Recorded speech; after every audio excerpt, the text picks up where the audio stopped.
séminaire sur l'éthique et la déontologie, le mensonge diffusé par Equinox TV émeut le Cameroun. Une interpellation à plus de vigilance. Les masques tombent, la vérité des faits triomphe. Stéphanie Djomo avoue la supercherie en s'engageant à répondre à toutes les convocations des autorités judiciaires. Nous verrons cela avec Sévérin Alegambili. Tout cycliste, le Rwandais Moïse Mugisha tient le maillot jaune de la deuxième étape à Konolinga Bonbon. Mélan Kamla la raconte dans ce journal.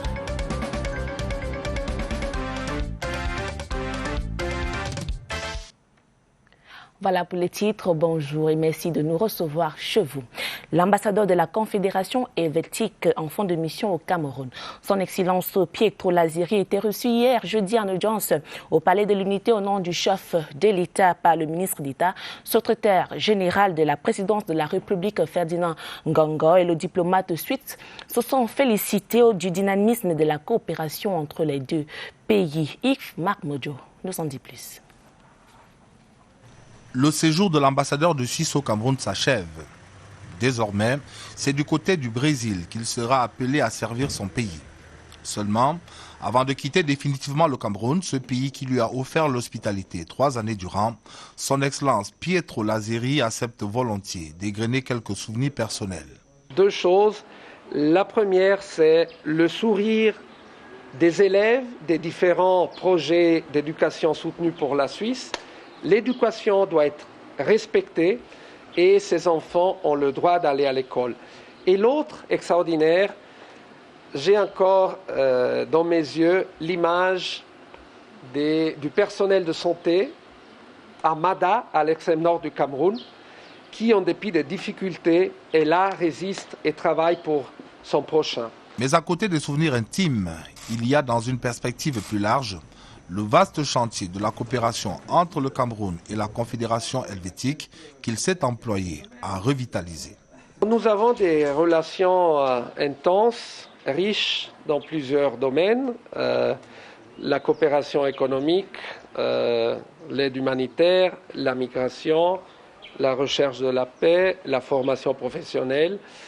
Il y a plusieurs chantiers que nous avons approfondis et je dirais qu'il y a encore un grand potentiel pour continuer à travailler. Et voilà, il y a des bonnes bases et dans certains secteurs, il faut continuer à travailler. L'audience accordée ce jeudi 19 novembre 2020 au nom du chef de l'État par le ministre d'État, secrétaire général de la présidence de la République, apparaissait alors comme un ultime témoignage d'amitié, de gratitude et de satisfaction pour ce compagnonnage fructueux entre les deux parties.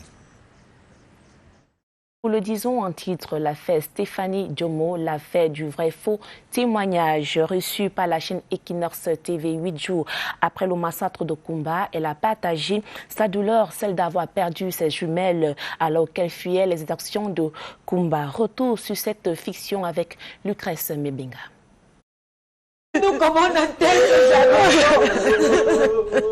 Stéphanie Djomo, le massacre de Kumba 8 jours plus tôt, ravive sa douleur. Il y a 4 ans, fuyant les exactions dans la même ville, elle a vu périr pas un, mais 2 de ses enfants. Parole de femme. Dans cette course, une est morte. Je l'ai couverte avec les feuilles mortes.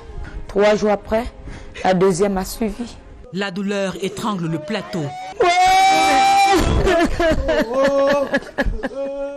Le témoignage de Stéphanie est poignant.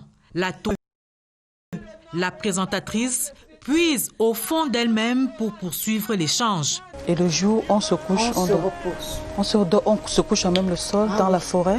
Oui, Stéphanie en a bavé. Elle a encore en mémoire les crépitements des balles et les images atroces de sa mésaventure.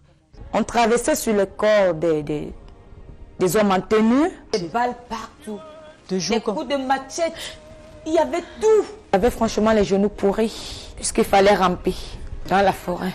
Et la mise en scène se poursuit. Douleur, peur, famine, Stéphanie a tout connu. On n'avait rien.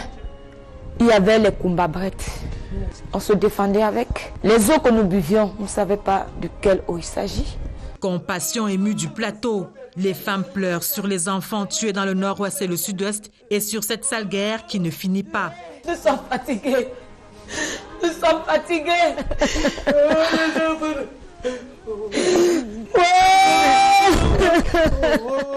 Et revoici Stéphanie Ndjomo quelques jours après son témoignage télévisé. La mine est toujours aussi défaite, non plus à cause de la perte de ses enfants, mais à cause de la vérité. Elle l'a rattrapé. Mensonge de femme. C'est vous qui parlez là.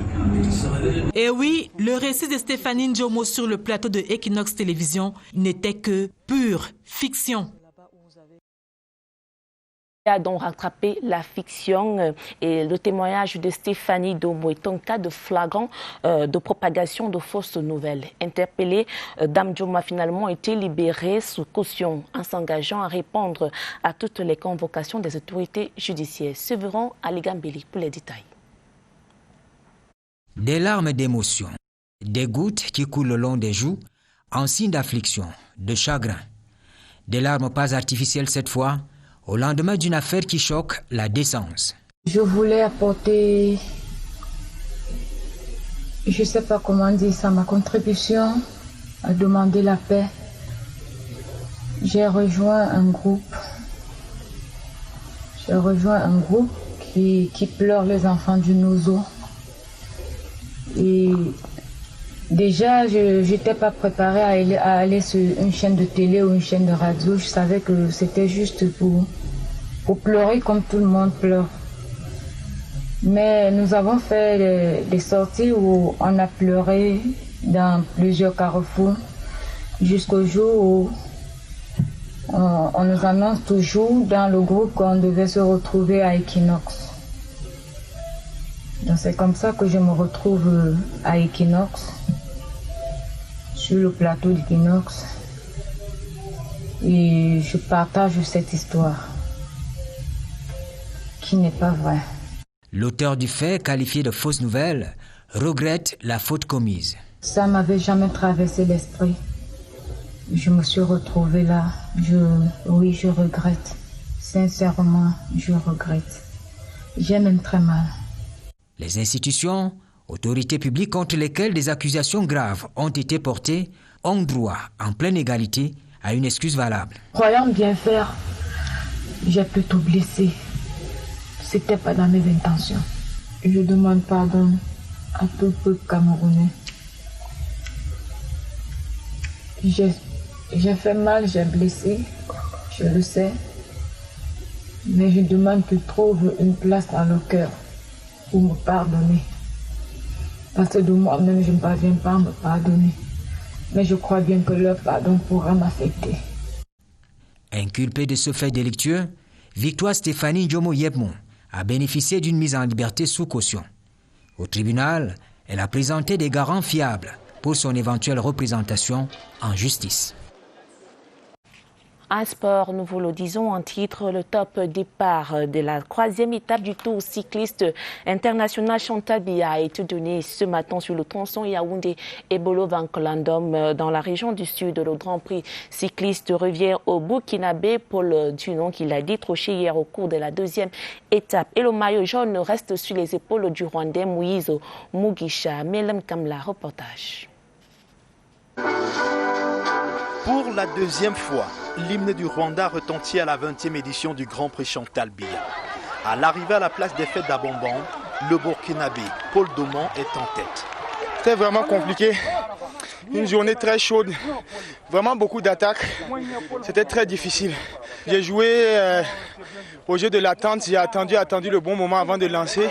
Il est suivi par le Slovaque Kubis Lukas et Cissé Isiaka de Côte d'Ivoire. Des performances pas suffisantes pour rattraper le temps de Moïse Mugisha. Le premier Camerounais, Clovis Kamzon Abosolo, est classé 4e avec le même chrono que le vainqueur d'étape, soit 3 heures 21 minutes 29 secondes. Il passe ainsi de 44 à 34 secondes de retard sur le maillot jaune. Les départements d'Union et Fumu et d'Union et Sceaux qui ont vu le départ et l'arrivée des 57 cyclistes restent confiants sur la victoire du Cameroun au finish. C'est tout un honneur pour cette ville. Et je crois que le caractère élevé de la compétition est également un stimulant pour les coureurs camerounais. Je fonde un grand espoir que d'ici la fin de la course à Yaoundé, que le Camerounais, un Camerounais soit sur le podium. La troisième étape, longue de 167 km, se dispute ce vendredi entre Yaoundé et Bolo-Bancolandom dans la région du Sud. Madame, Monsieur, voilà qui met en terme à cette édition d'information. Merci de nous avoir suivis. Merci également à toute l'équipe technique. N'oublions surtout pas, ensemble, continuons d'appliquer les gestes barrières.